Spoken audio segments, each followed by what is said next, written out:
Is everything going well? If not, please tell us what is bothering you. Please, maybe we can help?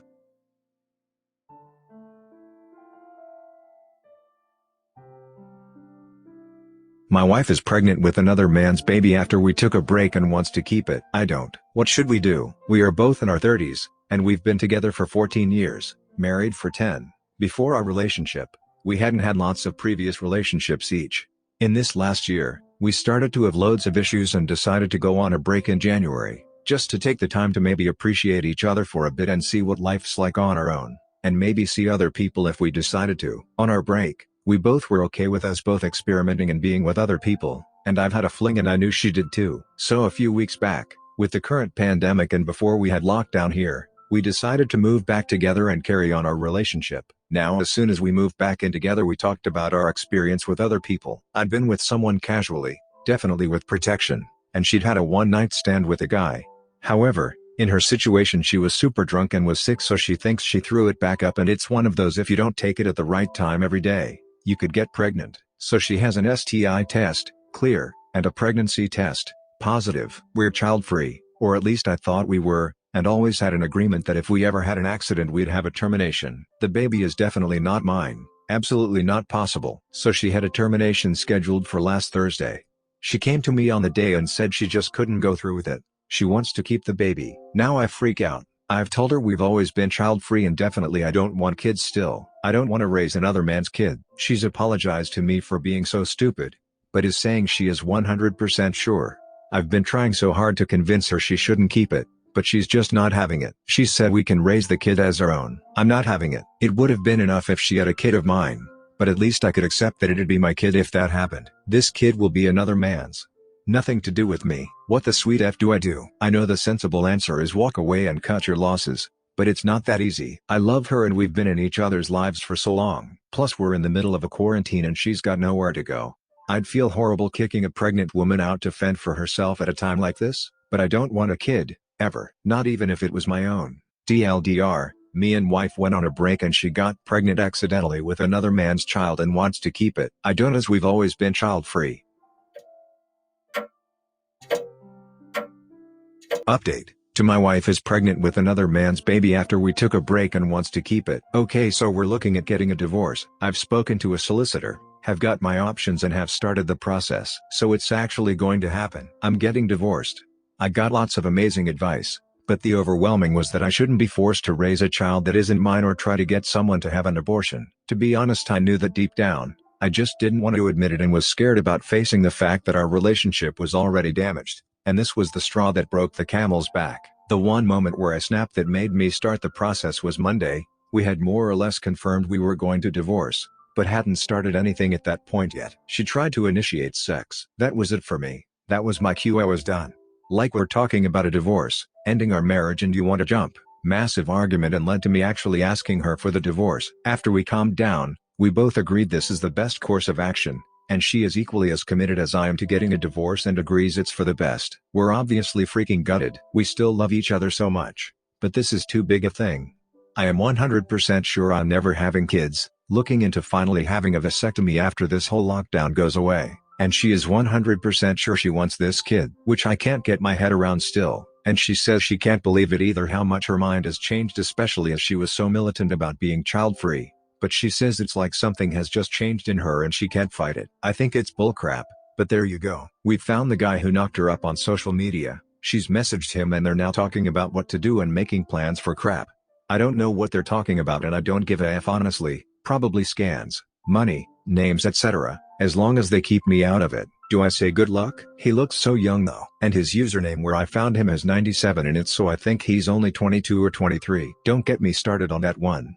So God knows what the future holds. For now she's staying here in a separate room until we work out where she goes, but is likely to move in with her half-sister as the lockdown situation changes. The house is mine. I inherited it and she agrees as such. Whether she'll be that way after getting a solicitor remains to be seen.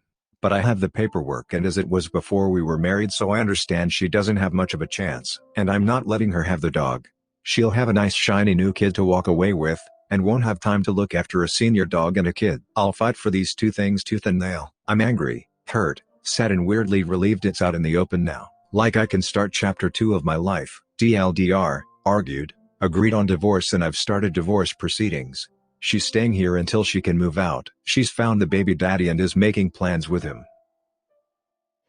Am I the unreasonable one for adopting a kid my friend's sister had planned to adopt? My wife and I had adopted my niece Katie when she was 3, and when she was 6 we were looking to adopt another child. My wife's friend introduced us to her sister, Jill, who was also trying to adopt. About 2 months into being friends with Jill, she found a boy she wanted to adopt, Henry, who was 7 at the time. Jill took Henry out for the day.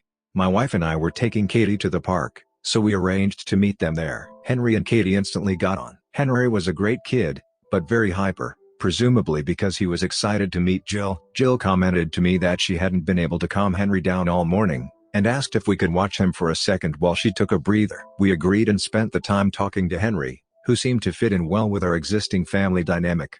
Eventually it was time for us all to leave, so we went our separate ways. Several weeks later, Jill called me to say that the adoption had been rejected by the agency. Apparently Henry himself had refused it, so the agency had to decline. A few months after that, Jill found a different child she wanted to adopt and started the process, while we were invited to an open day at a local home, where several prospective parents and families meet the kids. When we were there we saw Henry.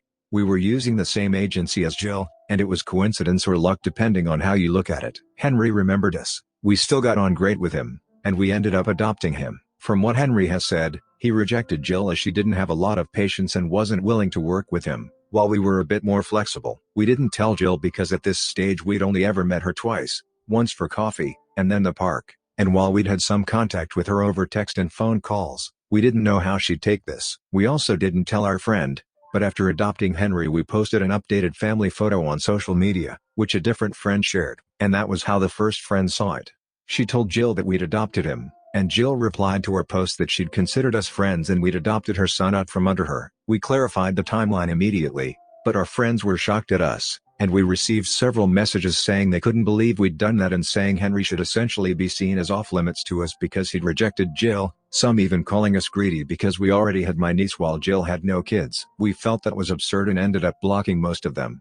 But to this day whenever we see any of them they're still appalled that we adopted Henry. Even the people who supported us joke about us stealing other people's kids. Are we being unreasonable? My ex-boyfriend wants to meet up and discuss why we broke up, but I'm cautious of him. I'm going to start off by saying that I am Asian American and I'm 30 years old. I am not Japanese, Chinese or Korean. I met my boyfriend Joe, who is 28 years old currently, in 2018 at a summer festival. He's white, good-looking, blonde-haired and blue eyes. He looks like what an average American male looks like according to my sisters. He's also kind, smart, selfless and incredibly talented. We became friends first before he asked me out last summer. I was on cloud 9. Joe is my first actual boyfriend too. I'm shy and an introvert, so it takes a lot for me to open up. He was the first man who gave me attention and really interacted with me. He was everything I was looking for in a future partner. Loyal, honest, faithful and open-minded. The last description is important because while I'm not a cosplayer, I love to dress in rather vibrant, eye-catching and out-there fashion clothing. Sometimes I like Lolita style. Sometimes I prefer bright colors. Sometimes I like traditional dresses. Examples: link 1 in description. Link 2 in description. My boyfriend knew how much my sense of style is important to me since I came from a strict family who dictated what I wore even as an adult.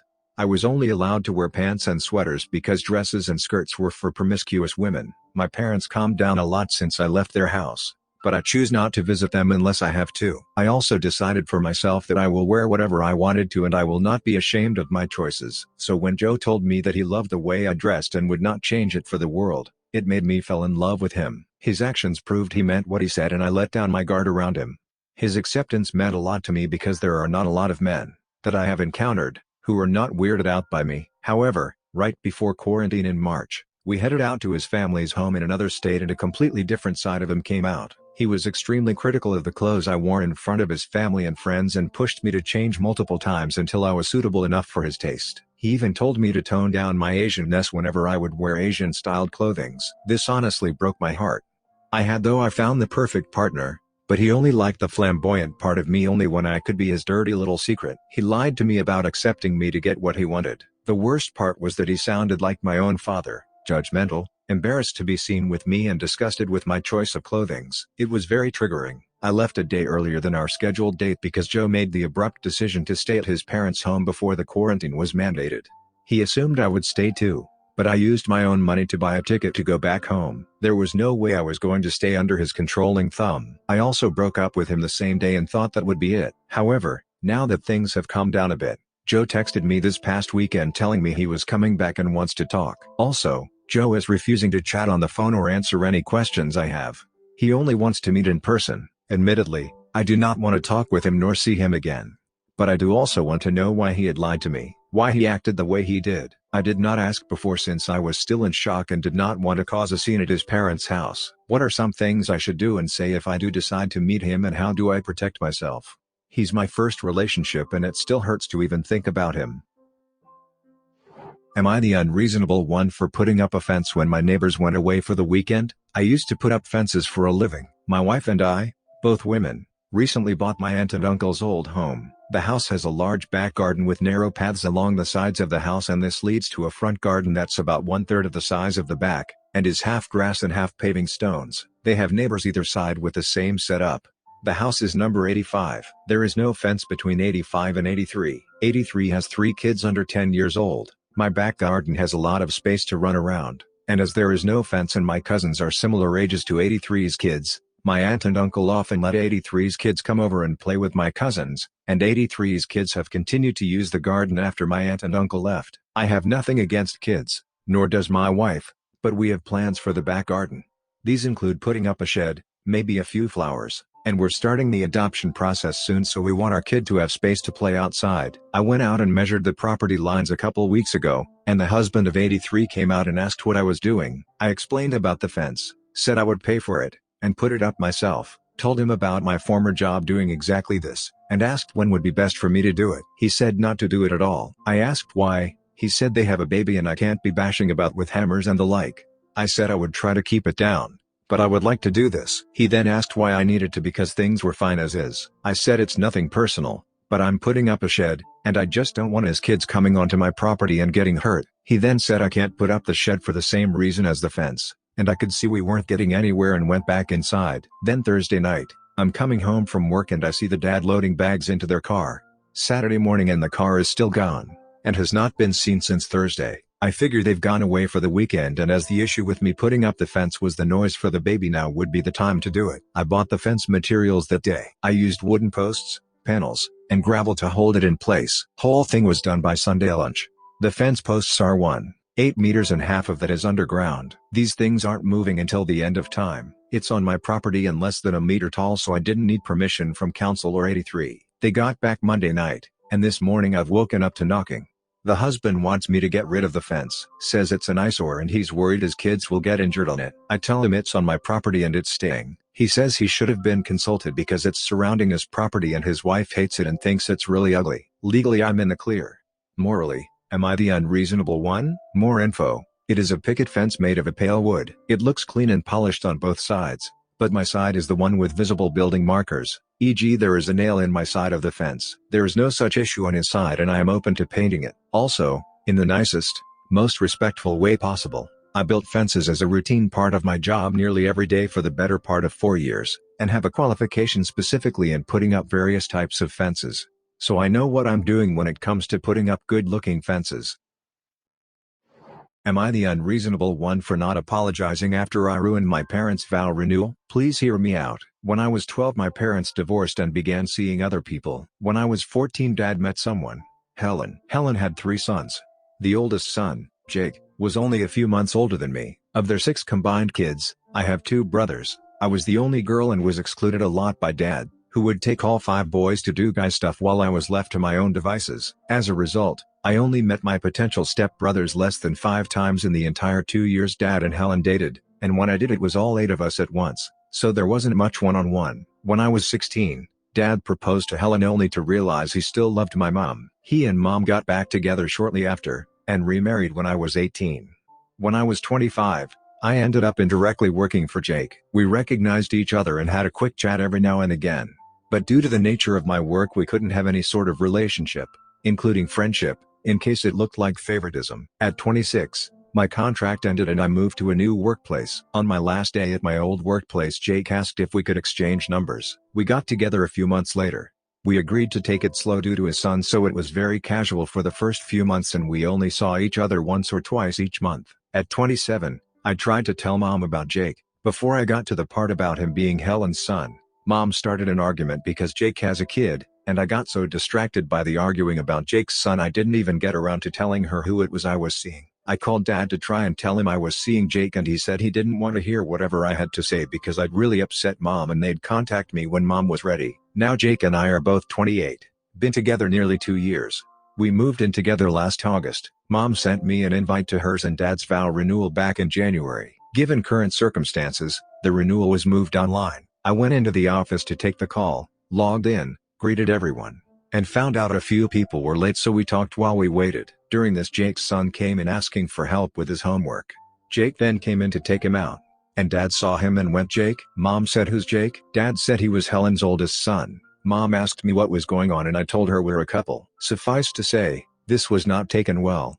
Mom looked upset and physically left the room and dad apologized before ending the call and going after her. The call was still active and everyone else on it sort of said what the FOP, so I just awkwardly ducked out. That was yesterday and since then I've received messages from everyone on the call, plus the ones who were late. They feel I should apologize for ruining their renewal. I am an adult. I am sorry my parents were blindsided, but I won't apologize for my relationship. Plus if they'd heard me out 7-ish months ago they wouldn't be blindsided now. Am I the unreasonable one?